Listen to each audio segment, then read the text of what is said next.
Bienvenue encore une fois à ce message. Saviez-vous que le pape Jean-Paul II a béatifié, c'est-à-dire que les candidats devenaient des bienheureux, car il avait accompli un miracle. Et la seconde étape était qu'ils deviennent des saints, parce qu'ils avaient accompli d'autres miracles. Donc, les gens pouvaient les prier, lui demander de les guérir, lui demander toutes sortes de choses, parce qu'ils étaient déclarés saints. Mais 990 personnes qui ont été nommées bienheureux. Pourtant, je suis saint. Oui, je suis un saint. J'ai été sanctifié par le sang de Jésus. C'est-à-dire que j'ai été pardonné, rendu pur, j'ai lavé mes péchés ont été lavés dans le sang de Jésus. Donc, j'ai été sanctifié. Pourtant, j'ai jamais fait de miracle. J'en ferai jamais. Mais, grâce à la parole de Dieu, aujourd'hui, je suis un saint. Je suis aussi un bienheureux, un heureux, un béni de Dieu. Parce que Dieu répond à mes requêtes. Parce que Dieu va me bénir dans ma vie de chaque jour.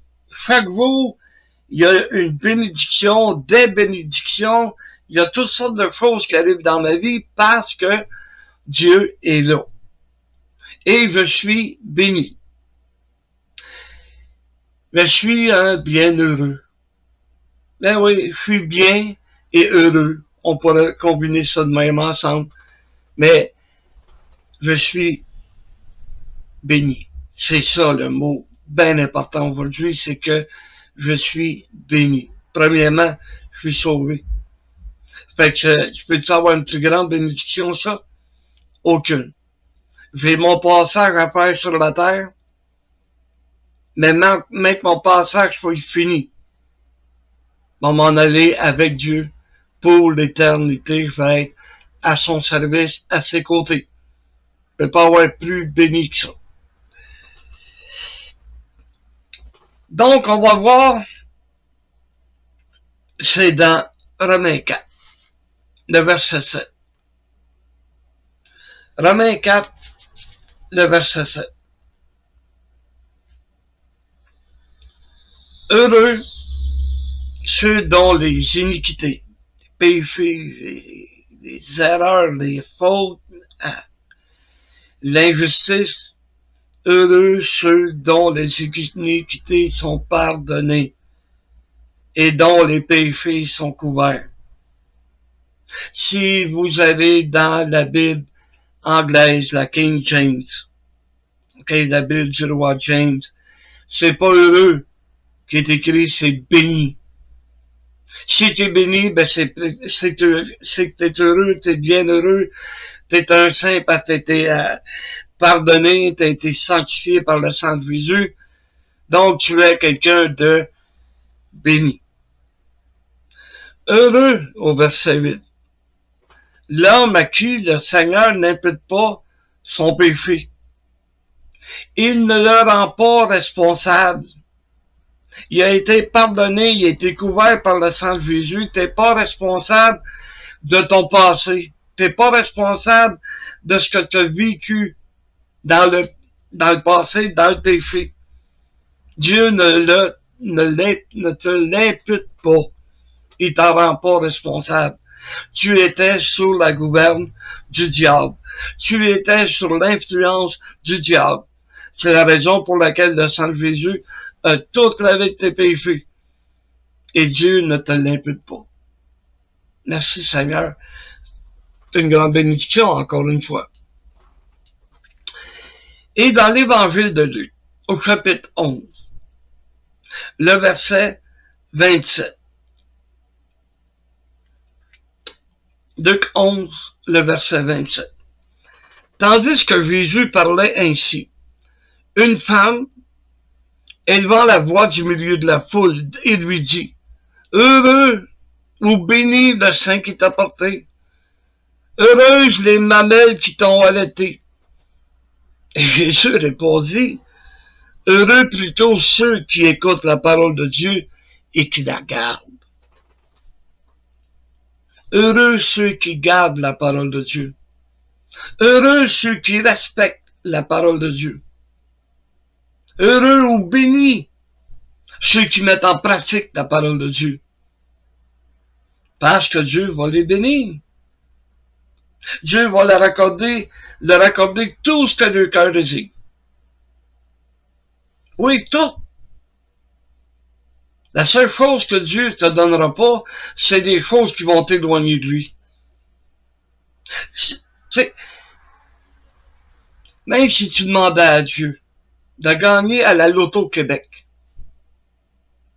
de gagner un gros lot de 30, 40, 50 millions de pièces, de dollars, oh!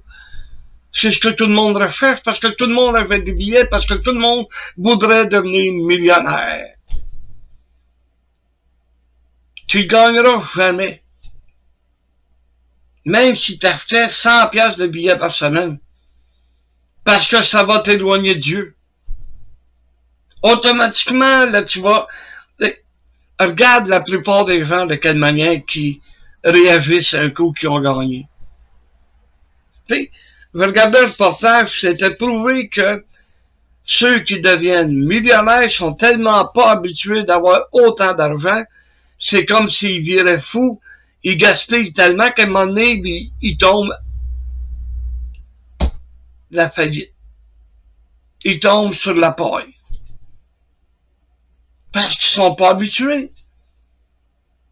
Il y en a qui font des folies.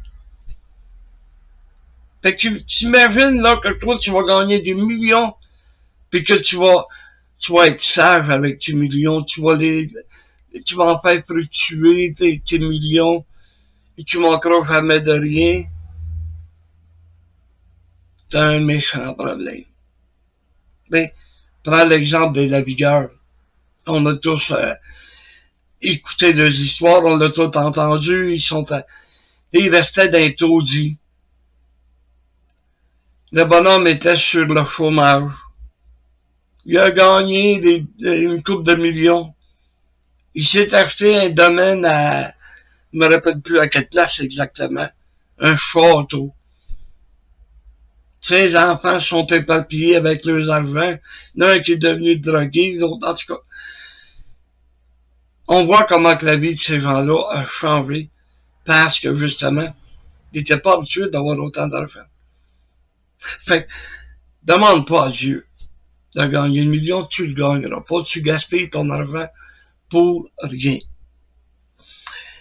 Ensuite de ça, heureux ceux qui écoutent la parole de Dieu, mais qui la garde. Tu l'écoutes, tu la gardes. Ça rentre là, mais ça va jusque là, où est ton cœur.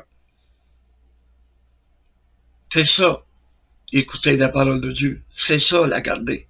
Ça va jusque dans le fond de ton cœur. Et tu veux la mettre en pratique parce que tu veux plaire à Dieu.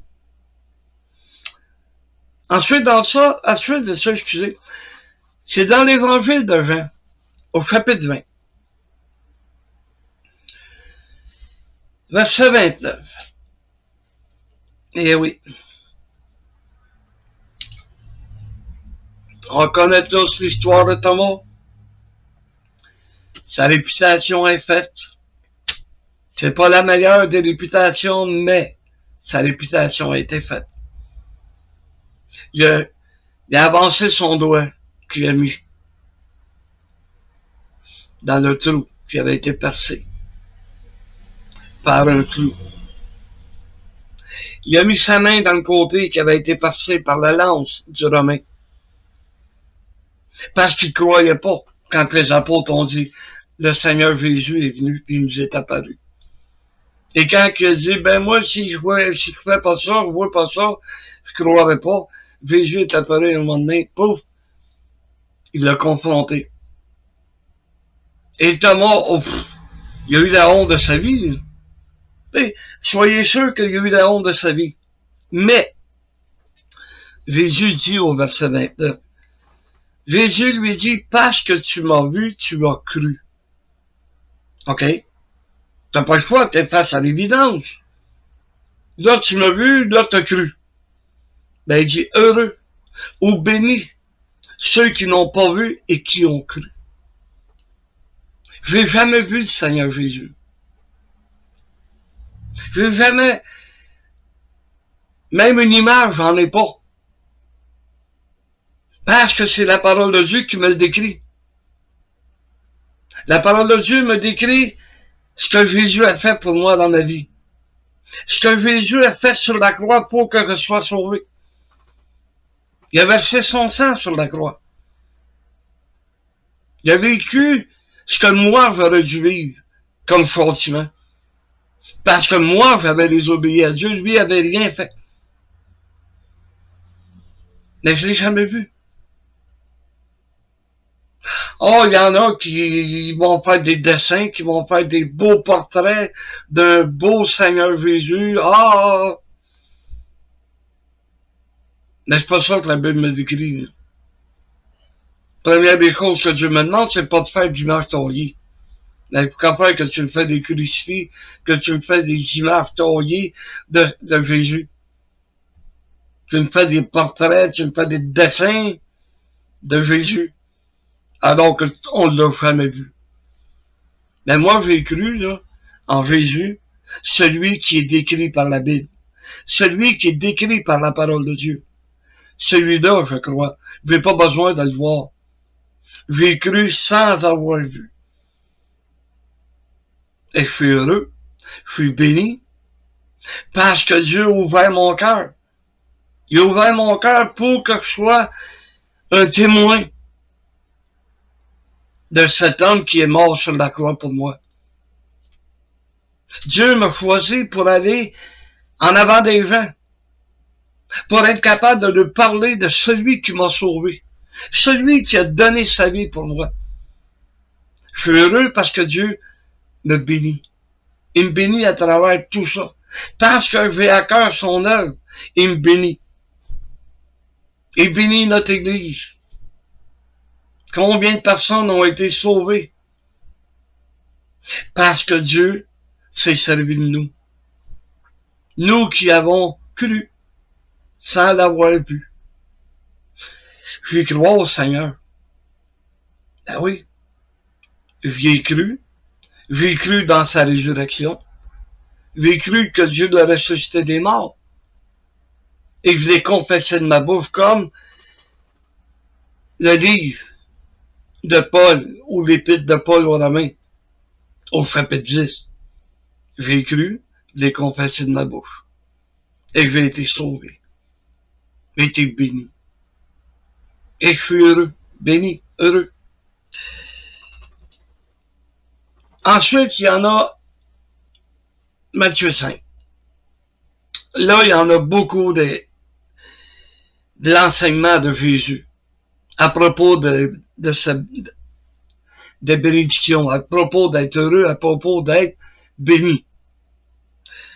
Dans Matthieu 5, si vous voulez bien, on va commencer par le verset 3. Heureux, c'est-à-dire béni, les pauvres en esprit, car le royaume des cieux est à eux. Un pauvre en esprit, là, c'est pas une attardée mentale. Là. Un pauvre en esprit, c'est quelqu'un qui est humble. Quelqu'un qui ne compte pas sur lui-même. Quelqu'un qui se laisse aller dans les bras du Seigneur. Quelqu'un qui simplement croit et se met au service de Dieu. Quelqu'un qui a besoin de Dieu comparativement à ceux qui, parce qu'ils ont beaucoup d'argent, parce qu'ils ont beaucoup de biens, ils n'ont pas besoin de Dieu. on est des niaiseux pour eux autres. Non, je suis pas niaiseux, j'ai un besoin du Seigneur. J'ai besoin de Dieu dans ma vie. Alors, j'essaye de faire comme Jésus a dit. Soyez humbles, comme moi-même, je suis humble. Humble de cœur.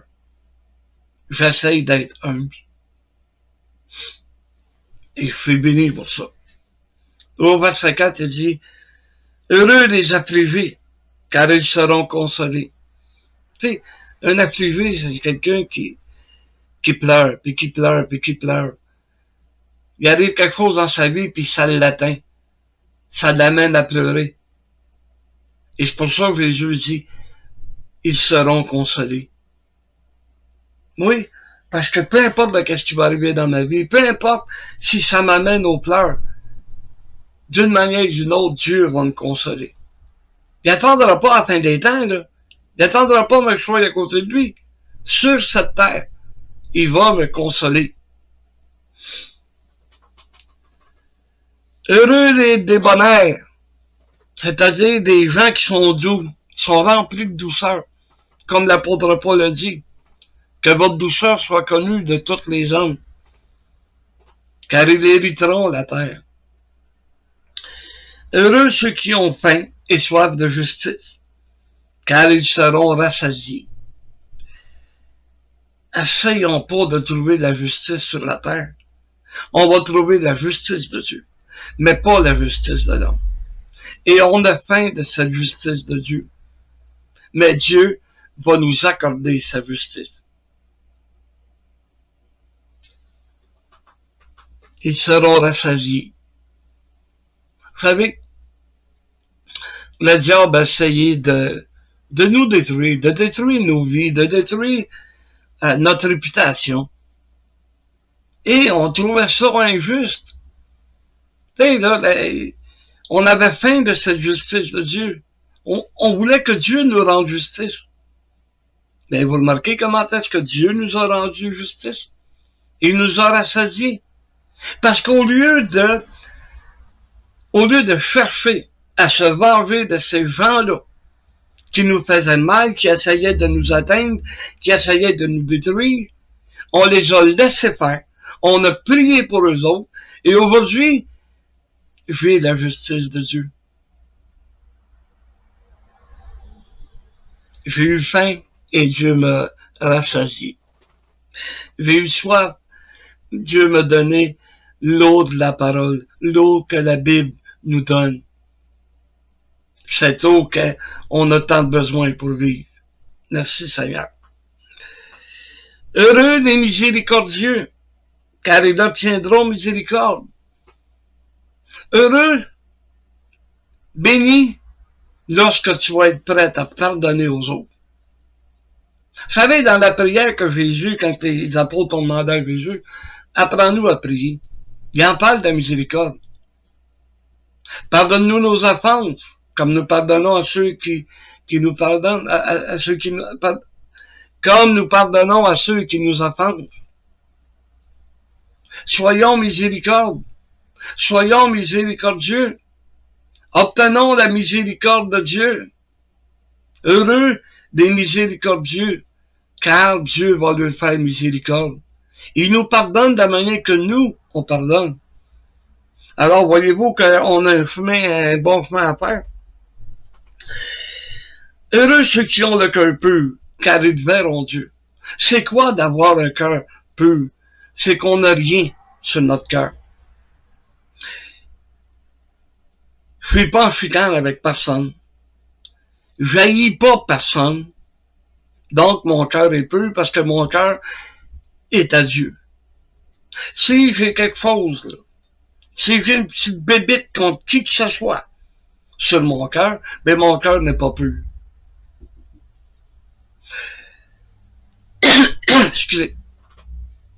Si c'était le péché qui m'empêche d'être pur, ben j'ai juste à m'éloigner du péché. Et mon cœur sera pur à nouveau.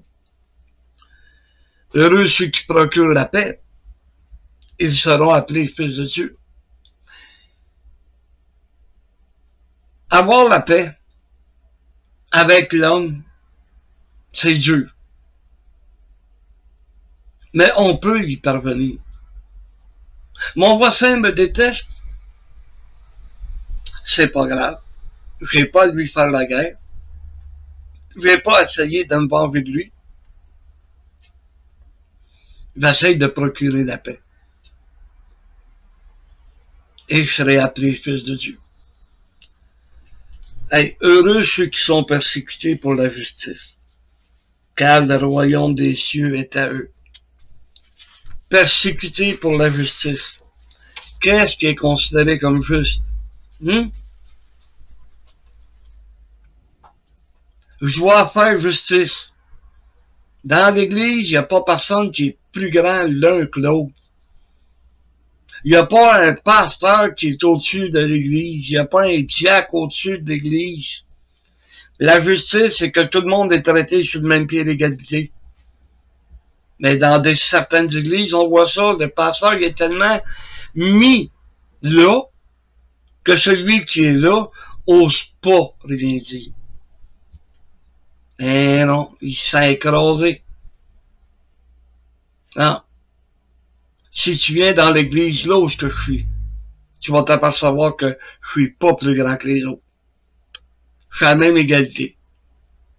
Comme ça, si quelqu'un a quelque chose à me reprocher, mais il peut venir me voir. Parce qu'il va savoir que je suis le même pied d'égalité que lui.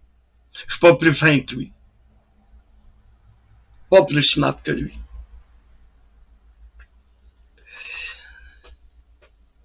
Heureux serez-vous lorsqu'on vous outragera, qu'on va vous insulter, qu'on va vous persécuter, qu'on dira faussement toutes sortes de mal à cause de moi. Moi être heureux. Moi être béni. Les gens m'insultent. De moins en moins, avec les années, avec le temps. Ils sont habitués à ma présence. Mais au premier temps où j'étais sauvé, les gens nous insultaient. Pensant peut-être nous faire virer de bord, nous faire changer d'idée. Ils essayaient toutes sortes de choses, ils nous insultaient. Ils nous persécutaient. Ils disaient toutes sortes de mal qui étaient faux. C'était même pas vrai. Ils comptaient des mensonges sur notre sujet. Et Dieu dit, heureux, béni. Et c'est vrai qu'on a été heureux, on a été bénis. Parce que les insultes ont commencé à nous glisser sur le dos comme l'eau sur le dos d'un canard. Des persécutions, on a vécu avec, puis on s'est senti bien. Parce qu'on savait que Dieu était à nos côtés. On savait que Dieu était avec nous autres. Et finalement, il dit, réjouissez-vous et soyez dans l'allégresse. Hey, l'allégresse, là, c'est quand tu te mets à crier ta joie. C'est quand tu te mets à crier à tout le monde comment est-ce que t'es heureux, comment est-ce que t'es bien dans le Seigneur. Réjouissez-vous, soyez dans l'allégresse parce que votre récompense sera grande dans les cieux. Car c'est ainsi qu'on a persécuté les prophètes qui ont été avant vous. Hey, ils ont persécuté les prophètes. J'ai jamais été persécuté comme eux autres, là. Tu sais, il y en a qui ont été jetés en prison. Je me répète pas si c'est Jérémie ou Ésaïe. Il s'est caché dans un tronc d'arbre. Le roi, il a commandé un genre de bûcheron. Ils l'ont scié. Pas rien que là. Jérémie avec ou Ésaïe.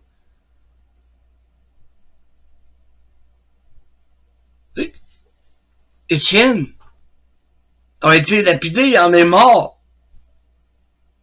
Paul, il a été frappé de fois, il a été lapidé une couple de fois, puis il a fait naufrage, puis il est arrivé toutes sortes de choses dans sa vie. Il n'a jamais été persécuté comme ça. Jamais.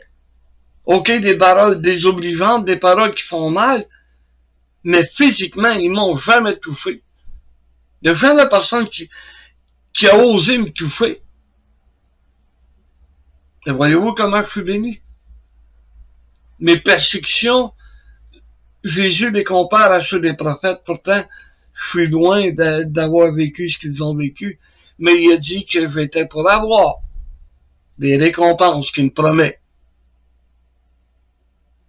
Merci Seigneur. C'est ça être béni. Et finalement, c'est dans Jacques 5, le verset 11.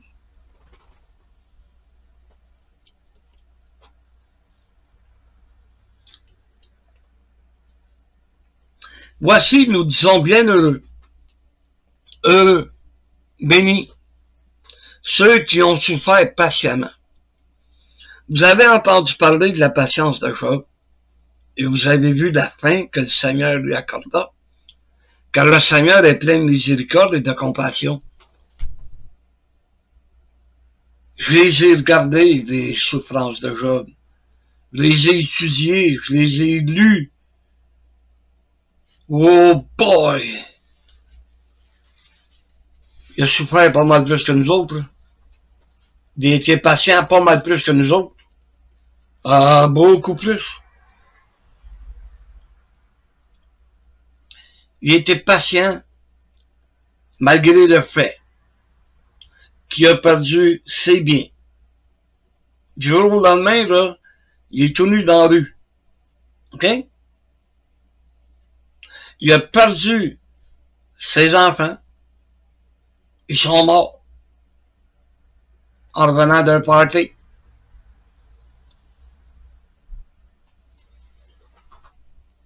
Ses amis l'ont abandonné. Et pourtant, sa femme elle-même l'a découragé. Non, excusez. Elle a essayé de le décourager. Parce qu'en plus de ça, il était tombé malade. Il était couvert d'ulcère. Et sa femme lui a dit, ben maudit Dieu et meurt. Non. Dans tout ça, Job, ça n'en est jamais pris à Dieu. Job, malgré le fait que ses amis il y a ses amis qui sont venus le voir et qui ont commencé à dire à Job, un peu comme ça, tu te prends pour un autre bonhomme. Mais Job, non. J'ai reçu le bien. Je suis capable d'endurer le mal qui m'arrive. Je suis capable d'endurer patiemment les épreuves auxquelles Dieu m'expose. Parce qu'à la fin, là, Job a été béni plus qu'il l'avait été auparavant. Mais ce que Job, je pense qu'il apprécie le plus, ce sont les réponses de Dieu. Dieu avait des choses à apprendre à Job. OK, c'est une manière, difficile quand il y pense. Mais c'est la même chose quand il nous met à l'épreuve. C'est parce qu'il veut nous apprendre quelque chose. Il veut nous apprendre à grandir. Il veut nous apprendre à se défendre face au diable que lui, là, ce qu'il veut, là, c'est notre tête. Mais il l'aura pas. Parce que patiemment, Dieu est là. Il use notre patience parce qu'il veut nous faire grandir, puis il va nous amener là où qu'il veut que l'on soit. Dieu est plein de miséricorde. Il est plein de compassion. Et il sait quand ça va pas bien dans nos vies. Mais dites-vous que Dieu prépare le moyen pour nous sortir de toute embûche qu'il peut y avoir dans nos vies. De nous sortir de tout problème qu'il peut y avoir dans nos vies. Vous savez, à un moment donné, j'ai lu quelque chose qui disait, le possible, on est en train de le faire. L'impossible, on demande 24 heures de plus. Mais Dieu, là, c'est dans l'impossible qu'il se manifeste. C'est dans l'impossible. Quand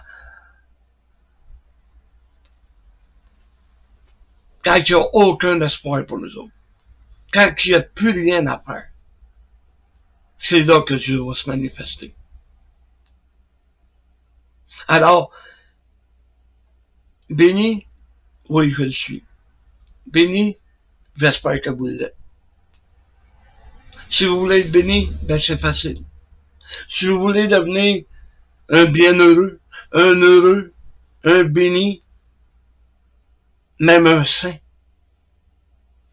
C'est facile. Prends la parole de Dieu, écoute-la, garde-la et pratique-la. C'est la grâce que je vous souhaite. Dieu nous bénisse tous.